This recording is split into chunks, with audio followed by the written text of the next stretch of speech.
নমস্কার বন্ধুরা, পূজা লিটলস ভিলেজ কিচেনে আপনাদের স্বাগত জানাই।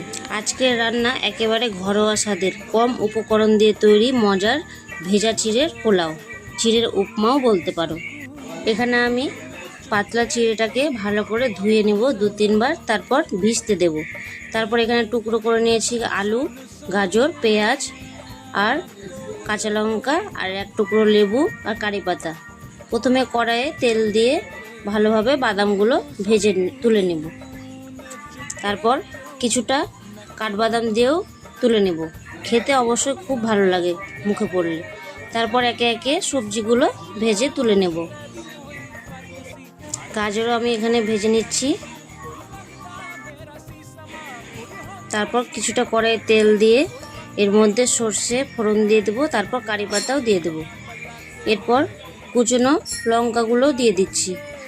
কুচনো লঙ্কা দেওয়ার পরে পেঁয়াজ কুচিটাও দিয়ে দেবো। পেঁয়াজ কুচিটা হালকা লাল হয়ে আসলে এর মধ্যে হলুদ দিয়ে দেবো।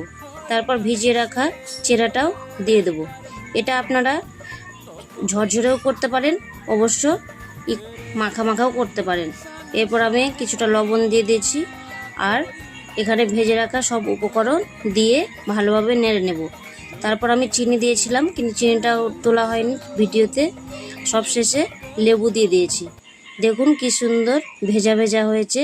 এটা আপনারা ঝরঝরেও করলেও খুব সুন্দর হয়, আর আমি একটু আজকে অন্যরকম করার চেষ্টা করেছি, ভেজা টাইপের। সকালে জল খাবার বা বিকেলের হালকা খাবার হিসেবে এই রেসিপিটি একদম পারফেক্ট। সবজি বাদাম দিয়ে তৈরি এই ঘরোয়া পদটি। ভিডিওটা যদি আপনাদের ভালো লেগে থাকে অবশ্যই একটা লাইক, কমেন্ট আর শেয়ার করে পাশে থাকার অনুরোধ রইল। ধন্যবাদ।